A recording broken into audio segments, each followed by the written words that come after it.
قال رسول الله صلى الله عليه وسلم من صام رمضان إيمانا واحتسابا غفر له ما تقدم من ذنبه ومن قام ليله إيمانا واحتسابا غفر له ما تقدم من ذنبه ومن أحسن بجاره أحسن الله إليه।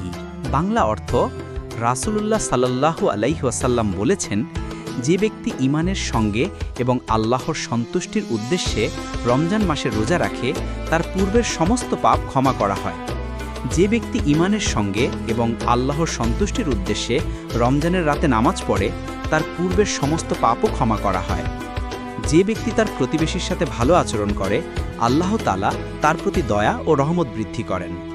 সংক্ষিপ্ত ব্যাখ্যা ভিডিওতে দেখানোর জন্য: ১.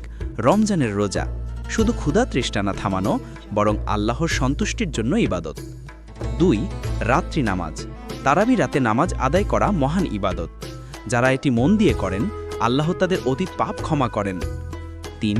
প্রতিবেশীর সাথে ভালো আচরণ ইসলাম শুধু ইবাদতের উপর নয়, সামাজিক ও পারস্পরিক আচরণের উপরও জোর দেয়। ৪.